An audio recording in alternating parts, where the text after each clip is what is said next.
अस्सलाम वालेकुम। आज हमारा टॉपिक है embryonic developmental stages in humans. Humans के अंदर अर्ली एम्ब्रियोनिक डेवलपमेंटल स्टेजेस को स्टडी करना है। तो इसके अंदर सबसे पहले क्या होता है, during fertilization egg and sperm unite in one of the fallopian tube. किसी एक फिलोपियन ट्यूब के अंदर एग और स्पर्म यूनाइट करते हैं, देन दे फॉर्म जाइगोट, फिर ये जाइगोट की फॉर्मेशन कर देते हैं। अब यहाँ पर फिलोपियन ट्यूब के अंदर जो जाइगोट बनता है, ये जाइगोट फिर मूव कर जाता है इनटू द यूट्रस। यूट्रस के अंदर मूव करने के बाद ये यूट्रस की लाइनिंग के साथ अटैच करता है। अब ये जो लाइनिंग है, ये यूट्रस, ये जो पार्ट है, it is the lining of uterus. ये यूट्रस की लाइनिंग है, इसको कहते हैं एंडोमेट्रियम। एंडोमेट्रियम के साथ जाकर जाइगोट जो है वो इम्प्लांट हो जाता है और उसके बाद फर्दर इसके अंदर एम्ब्रॉय की डेवलपमेंट होना स्टार्ट हो जाती है। तो इस सारे प्रोसीजर के अंदर ये डिफरेंट एम्ब्रियोनिक स्टेजेस से गुजरता है, डेवलपमेंटल स्टेजेस से गुजरता है। तो अगर इन स्टेजेस को हम सीक्वेंस में लिखें तो सबसे पहले जाइगोट बनता है, जाइगोट की स्टेज होती है। जाइगोट की स्टेज के बाद डिफरेंट जाइगोट की डिवीजन स्टार्ट होती है, इसकी क्लीवेजेस होती हैं और उसके बाद जो नेक्स्ट स्टेज बनती है that stage is called as morula stage. Morula stage के बाद जो स्टेज बनती है दैट इज़ ब्लास्टुला स्टेज, और ब्लास्टुला के बाद गैस्ट्रुला स्टेज, गैस्ट्रुला स्टेज, और उसके बाद फाइनली एम्ब्रॉयनिक स्टेज बन जाता है। तो ये डिफरेंट डेवलपमेंटल स्टेजेस होती हैं, अर्ली डेवलपमेंटल स्टेजेस होती हैं। इन्हीं स्टेजेस को अब हम वन बाय वन स्टडी करेंगे। अब यहाँ पर हमारे पास है female reproductive system. Female reproductive system की मैंने डायग्राम बनाई है। इसी डायग्राम के अंदर हम इन सारी स्टेजेस को अंडरस्टैंड करेंगे। तो सबसे पहले जो यहाँ पर स्टेज आती है दैट इज़ एव्यूलेशन। ओव्यूलेशन होती है, सबसे पहले एग रिलीज़ होता है और एग रिलीज़ होने के बाद उसके बाद दूसरी स्टेज जो आती है वो स्टेज होती है फर्टिलाइजेशन की। तो देखेंगे हम सबसे पहले कि ओव्यूलेशन कैसे होती है। यहाँ पर फीमेल रिप्रोडक्टिव सिस्टम जो होता है इसके अंदर दोनों साइड्स पर ओवरीज प्रेजेंट होती हैं। ये दोनों साइड पर ओवरीज प्रेजेंट हैं और ओवरीज जो होती हैं, ओवरीज के अंदर एग्स प्रेजेंट होते हैं। ठीक है, ओवरीज के अंदर एग्स होते हैं। अब ये एग्स जो हैं ओवरी से रिलीज़ कैसे होते हैं, ये रिलीज़ होते हैं कुछ हार्मोन्स की हेल्प से। हमारा जो फोर ब्रेन होता है, फोर ब्रेन जो ब्रेन का पार्ट होता है उसके अंदर हाइपोथैलेमस होता है और हाइपोथैलेमस का पार्ट होता है पिट्यूटरी ग्लैंड। ठीक है, हाइपोथैलेमस का पार्ट होता है पिट्यूटरी ग्लैंड, और पिट्यूटरी ग्लैंड जो होती हैं उसके दो लोब्स होते हैं, एंटीरियर लोब होता है और पोस्टीरियर लोब होता है। अब जो पिट्यूटरी ग्लैंड होता है उसका जो एंटीरियर लोब होता है वो कुछ हार्मोन्स को रिलीज़ करता है जिनके नेम हैं FSH hormone and luteinizing hormone, FSH and LH। ये हार्मोन्स जो हैं ये pituitary glands, anterior pituitary gland in hormones को रिलीज़ करता है। FSH जो होते हैं ये फॉलिकल स्टिमुलेटिंग हार्मोन्स होते हैं और ये फॉलिकल स्टिमुलेटिंग हार्मोन्स जो होते हैं ये ओवरीज के अंदर जो एग प्रेजेंट होते हैं वो इमेच्योर फॉर्म के अंदर प्रेजेंट होते हैं। ठीक है, जब फीमेल पैदा होती है तो उसी दौरान जो एग्स जो होते हैं ये बन चुके होते हैं उसकी बॉडी के अंदर।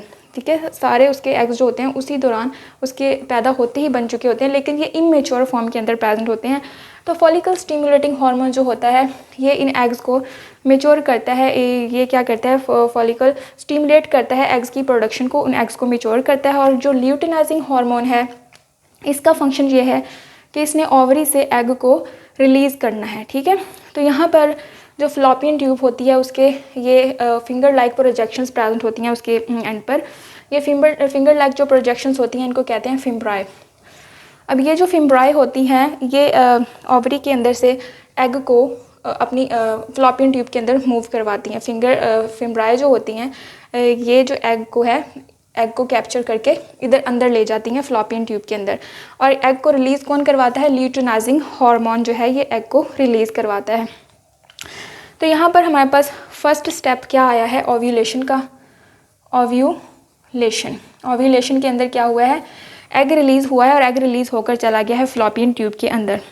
अब जो ओव्यूलेशन है इसे कहते हैं, ovulation is the phase of female menstrual cycle that involves the release of an egg from one of the ovaries. ठीक है, फीमेल मेंस्ट्रुअल साइकिल का ये फेज़ है जिसके अंदर एग रिलीज़ होता है किसी एक ओवरी से। ठीक है, दो ओवरीज प्रेजेंट है ना, किसी एक ओवरी से एग रिलीज़ होता है और ये जो एग है ये रिलीज़ होकर फ्लॉपियन ट्यूब के अंदर चला जाता है। यहाँ पर ये एग आ चुका है। ठीक है, ये एग रिलीज़ होकर यहाँ पर आ चुका है। अब नेक्स्ट स्टेप जो है उसके अंदर होनी है फर्टिलाइजेशन। तो फर्टिलाइजेशन के अंदर ये होता है कि यहाँ पर अगर फ्लॉपियन ट्यूब के अंदर एग प्रेजेंट है तो यहाँ से अगर कोई स्पर्म मूव करता है, ठीक है, यहाँ से इसी दौरान यहाँ से वजाइना के थ्रू कोई स्पर्म जो है मूव करता है, पहले जाएगा वजाइना के अंदर, उसके बाद ये स्पर्म जो है इधर सर्विक्स के अंदर चला जाएगा और इधर से मूव करता हुआ ये स्पर्म जो है जहाँ पर एग प्रेजेंट है उसके पीछे पीछे ये फ्लॉपियन ट्यूब के अंदर चला जाएगा। अब यहाँ पर एग आ गया और इसने आकर एग ने यहाँ पर स्पर्म आ गया और स्पर्म ने आकर एग को फर्टिलाइज्ड कर दिया। ठीक है, अब ये जो स्पर्म ने एग को फर्टिलाइज कर दिया तो यहाँ पर क्या बन गया, जाइगोट बन गया। अब ये हमारे पास एग और स्पर्म की फर्टिलाइजेशन के बाद हमारे पास ये बन गया है जाइगोट, ये जाइगोट बन गया है। ठीक है, अब ये जो जाइगोट है ये मूव करेगा यूट्रस के अंदर। अब इसको रिमूव कर देते हैं, स्पर्म आ गया और यहाँ पर स्पर्म के आने के बाद क्या बन चुका है, जाइगोट बन चुका है। बल्कि जाइगोट को हम इस साइड पर बनाते हैं, ये स्पर्म और एग की फ्यूजन के बाद जाइगोट बन चुका है। ठीक है, अब ये जो स्टेप है इस स्टेप को हम क्या कहेंगे, ये सेकंड स्टेप है जिसके अंदर क्या हुई है, फर्टिलाइजेशन हुई है। फर्टिलाइजेशन, स्पर्म और एग की वजह से जाइगोट बन चुका है। अब ये जो जाइगोट है इसकी साथ साथ क्लीवेज होना स्टार्ट हो जाएगी और साथ साथ ही ये यूट्रस के अंदर मूव करना स्टार्ट कर देगा। साथ साथ इसकी क्लीवेज स्टार्ट होती जाएगी, साथ साथ ही ये मूव करता जाएगा यूट्रस के अंदर और यूट्रस के अंदर मूव करके ये यहाँ पर यूट्रस की लाइनिंग के साथ आकर अटैच हो जाएगा। ये आ गया जाइगोट। तो ये तो है फर्टिलाइजेशन के केस में कि अगर एग जो है वो फर्टिलाइज्ड हो गया है तो फिर उसके बाद उससे एम्ब्रॉय की डेवलपमेंट होना स्टार्ट हो जाएगी। ठीक है, लेकिन अगर एग फर्टिलाइज्ड नहीं होता तो उस केस में क्या होगा, अगर एग फर्टिलाइज्ड नहीं होगा तो फिर उसके बाद वो जो एग है वो फिर भी यूट्रस के अंदर ही मूव करेगा और यूट्रस के अंदर मूव करने के बाद यहाँ पर जो एंडोमेट्रियम प्रेजेंट होती है, यूट्रस की लाइनिंग जो प्रेजेंट होती है, इसके अंदर बहुत सारा ब्लड जमा हुआ होता है। ये जो ब्लड होता है यूट्रस के अंदर, इस ब्लड के अंदर न्यूट्रिएंट्स भी होते हैं, मिनरल्स भी होते हैं जो कि फीटस को नरिशमेंट प्रोवाइड करने के लिए यहाँ पर ब्लड जमा होता है और फीटस की डेवलपमेंट करने के लिए रोल प्ले करते हैं। तो ये ब्लड क्योंकि जब फीटस ही नहीं बनेगा तो फिर ये ब्लड जो है इसने भी बॉडी से रिमूव होना है। तो यहाँ पर मेंस्ट्रुअल पीरियड के दौरान क्या होता है, ये जो एंडोमेट्रियम है ये शेड कर जाती है और एंडोमेट्रियम के अंदर जो ब्लड होता है, और यहाँ पर वो एग भी आ गया जो कि अनफर्टिलाइज्ड एग था, यहाँ पर वो भी आ गया और एंडोमेट्रियम का जो ब्लड होता है ये सब चीज़ें क्या करेंगी, ये वेजाइना के थ्रू बॉडी से रिमूव हो जाएंगी। तो ये मेंस्ट्रुअल पीरियड के दौरान ये जो एंडोमेट्रियम है ये भी शेड कर जाएगी और उसी के अंदर जो अनफर्टिलाइज्ड एग होगा वो भी वेजाइना के थ्रू बॉडी से रिमूव हो जाएगा। तो ये होता है अनफर्टिलाइज्ड एग के केस में। तो यहाँ पर मेंस्ट्रुएशन क्या है, menstruation is a women cycle in which the lining of the uterus endometrium is shed when egg is not fertilized. ठीक है, यूट्रस की जो लाइनिंग है जिसको एंडोमेट्रियम कहते हैं वो शेड हो जाती है, उसके अंदर जो ब्लड होता है वो शेड करके बॉडी से रिमूव हो जाता है जब एग फर्टिलाइज्ड ना हो। लेकिन जब एग फर्टिलाइज्ड हो फिर तो उसके बाद जाइगोट बनता है और जाइगोट के बाद उसके अंदर एम्ब्रॉयनिक डेवलपमेंट होना स्टार्ट हो जाती है, एम्ब्रॉय बनना स्टार्ट हो जाता है। तो ये जो मेंस्ट्रुअल पीरियड होते हैं, ये जो एग रिलीज़ होता है यहाँ से ओवरी से ये एग रिलीज़ होता है about 2 weeks before the menstrual period. ठीक है, जब मेंस्ट्रुअल पीरियड होने होते हैं उससे 2 वीक पहले एग यहाँ से रिलीज़ होकर फैलोपियन ट्यूब के अंदर आ जाता है। अगर इस एग को स्पर्म मिल जाए तो फिर उससे जो है एग फर्टिलाइज्ड हो जाता है और उससे जाइगोट बन जाता है। लेकिन अगर इस एग को स्पर्म नहीं मिलता तो फिर ये एग जो है ये यूट्रस के अंदर ही मूव कर जाएगा और फिर ये जो एंडोमेट्रियम की लाइनिंग होती है ये भी शेड कर जाएगी और पीरियड्स के दौरान ये भी शेड कर जाएगी और एग जो है वो भी रिमूव हो जाएगा, शेड कर जाएगा। तो ये होता है कि जो एग होता है वो पीरियड्स के आने से 2 वीक पहले रिलीज़ हो जाता है ओवरी से और फैलोपियन ट्यूब के अंदर जाकर स्टे करता है। तो अगर एग जो है वो फर्टिलाइज्ड हो जाता है तो इसका मतलब ये है कि जो वुमेन है वो प्रेग्नेंट है, और अगर एग जो है वो फर्टिलाइज नहीं होता तो इसका मतलब है कि वुमेन प्रेग्नेंट नहीं है। तो फिर उस केस में उसको मेंस्ट्रुअल पीरियड होंगे।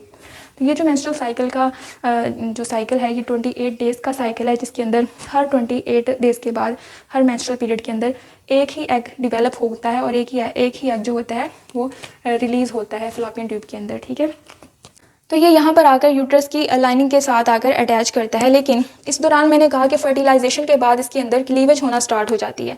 तो फर्स्ट स्टेप था ओव्यूलेशन जिसके अंदर एग रिलीज होता है, सेकंड था फर्टिलाइजेशन। फर्टिलाइजेशन जैसे ही होती है उसके बाद जो जाइगोट बनता है उसके अंदर साथ ही क्लीवेज होना स्टार्ट हो जाती है। तो यहाँ पर जो तीसरा स्टेप है इस जगह पर कि ये जो साथ साथ मूव कर रहा है जाइगोट यूट्रस के अंदर आ रहा है और साथ साथ इसकी क्लीवेज हो रही है।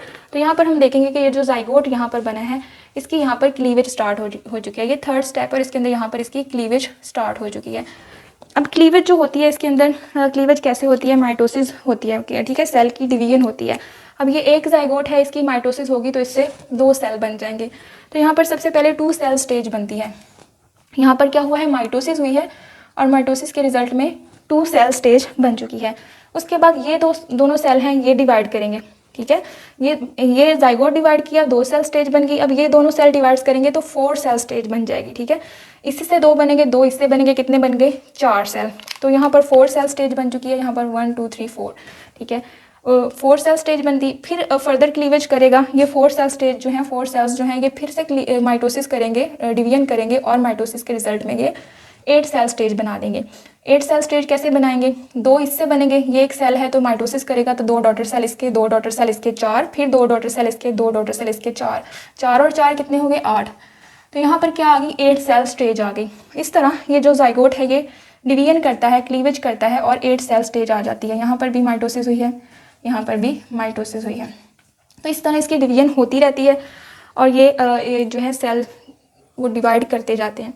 तो यहाँ पर इसके बाद 8 सेल स्टेज के बाद जो स्टेज आती है, ये 8 सेल जो हैं ये फिर से माइटोसिस करते हैं, डिवीजन करते हैं, और इन 8 सेल से बन जाते हैं 16 सेल, ठीक है। हर सेल जो डिवाइड करेगा तो ये सारे सेल 8 के 8 सेल जब डिवाइड करेंगे तो ये क्या बना देंगे, 16 सेल स्टेज। अब ये जो 16 सेल स्टेज होती है इसको कहते हैं मॉरूला स्टेज। मॉरूला स्टेज कहते हैं इसको। इसके अंदर क्या होता है, एक बॉल ऑफ सेल्स बन जाती है। ये एक बॉल ऑफ सेल्स बन गई है, सेल्स का एक गुच्छा सा बन चुका है, ठीक है। उस एक पूरे जो सेल हैं इस तरह एक बॉल की शेप में आ गए हैं एक दूसरे के साथ जुड़ जुड़ कर। तो ये जो शेप बनती है ये 16 सेल स्टेज है, और इसको कहते हैं मॉरूला। और मॉरूला का नेम इसका इसलिए लिखा गया है क्योंकि ये मलबेरीज के साथ रिजेम्बलेंस रखते हैं। मलबेरीज क्या होती हैं, मलबेरीज कहते हैं शहतूत को, ठीक है। इनकी अपीयरेंस किसके साथ होती है, मलबेरीज के साथ। और जो मलबेरीज होती हैं वो फ्रूट होता है, जो शहतूत का फ्रूट होता है ना, उसको कहते हैं मलबेरीज। क्योंकि यहाँ पर ये देखिए जो सेल हैं ऊपर से इसी तरह लग रहे हैं जैसे ऊपर से वो जो शहतूत होती है उसकी जो स्किन होती है ना ऊपर से, उसी तरह की ये रिजेम्बलेंस उससे कर रहे हैं, उसी तरह का इसका ऊपर से सरफेस बन गया है। तो इसलिए इसको मॉरूला का नेम दिया गया है मलबेरीज की वजह से। तो ये होती है 16 सेल स्टेज, जिसको कहते हैं मॉरूला स्टेज। मॉरूला के बाद हमारे पास जो नेक्स्ट स्टेज है दैट इज़ ब्लास्टुला स्टेज। और ब्लास्टुला स्टेज जो है इसको हम ब्लास्टुला नहीं कहेंगे बल्कि इसको हम कहेंगे ब्लास्टोसिस्ट स्टेज। ह्यूमंस के अंदर और मैमल्स के अंदर इसका नेम होता है ब्लास्टोसिस्ट, जबकि जो अदर एनिमल्स होते हैं उनके अंदर इसको ब्लास्टुला का नेम दिया जाता है, अदर एनिमल्स के अंदर। लेकिन मैमल्स के अंदर इसको ब्लास्टोसिस्ट स्टेज का नेम दिया जाता है। तो अब ये जो ब्लास्टोसिस्ट स्टेज होती है इसके अंदर जो सेल्स होते हैं वो 32 सेल स्टेज पर प्रेजेंट होते हैं, ठीक है। 16 सेल्स जो होते हैं ये फिर से डिवाइड करते हैं, माइटोसिस करते हैं, तो कौन सी सेल स्टेज बन जाती है, 32 सेल स्टेज बन जाती है। और इस 32 सेल स्टेज को कहते हैं ब्लास्टोसिस्ट स्टेज। और इसके अंदर जो सेल्स हैं मॉरूला स्टेज के अंदर जो प्रेजेंट होते हैं, ये इसके अंदर सेल्स डिफ्रेंशिएट करते हैं, रीअरेंजमेंट करते हैं। सेल्स की रीअरेंजमेंट होती है और सेल्स रीअरेंजमेंट करके इस तरह का स्ट्रक्चर बना लेते हैं। कुछ सेल्स जो होते हैं वो आउटर लाइनिंग बना लेते हैं, आउटर बाउंड्री बना लेते हैं, और कुछ सेल्स जो होते हैं वो इनर मैस बना लेते हैं। अब ये सेल्स जो हैं डिफ्रेंशिएट होकर ये 2 टाइप्स की फॉर्म्स बना रहे हैं। एक आउटर बाउंड्री बन रही है और एक इनर मैस बन रहा है। अब यहाँ पर जो यहाँ पर एक हॉलो कैविटी भी बन रही है जिसको कहते हैं ब्लास्टोसील, ठीक है। एक हॉलो कैविटी भी बन रही है जिसको कहते हैं ब्लास्टोसील। तो ये 3 चीज़ें बन रही हैं ब्लास्टोसिस्ट के अंदर। तो जो यहाँ पर आउटर बाउंड्री बन रही है, आउटर सेल मास बन रहा है, उसको कहते हैं ट्रोफोब्लास्ट। सेल्स जो है आउटर बाउंड्री बनाते हैं वो उनको कहते हैं ट्रोफोब्लास्ट। और ये ट्रोफोब्लास्ट रिस्पॉन्सिबल होते हैं for the formation of placenta. ये जो आउटर बाउंड्री के सेल होते हैं ये फ्यूचर में प्लेसेंटा की फॉर्मेशन करते हैं। प्लेसेंटा क्या होता है, प्लेसेंटा एक एडिशनल ऑर्गन होता है मदर और बेबी के दरमियान, जिसके थ्रू जो बेबी है उसको न्यूट्रिशन मिलती है उसकी मदर से।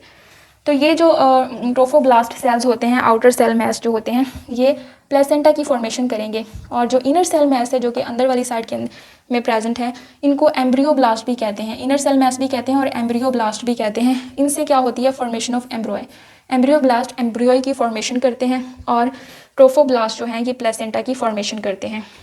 इसके बाद जो स्टेज आती है वो है गैस्ट्रुला स्टेज, या फिर उसको गैस्ट्रुलेशन कहते हैं, ठीक है। तो यहाँ पर हम ये देखते हैं कि यहाँ से जब जाइगोट यहाँ पर आता है यूट्रस के अंदर, तो यूट्रस के अंदर आने के बाद साथ साथ उसकी डिवीजन हो रही होती है। यूट्रस के अंदर आने के बाद वो एंडोमीट्रियम के साथ इम्प्लांट कर जाता है। एंडोमीट्रियम जो यूट्रस लाइनिंग होती है उसके साथ इम्प्लांट कर जाता है।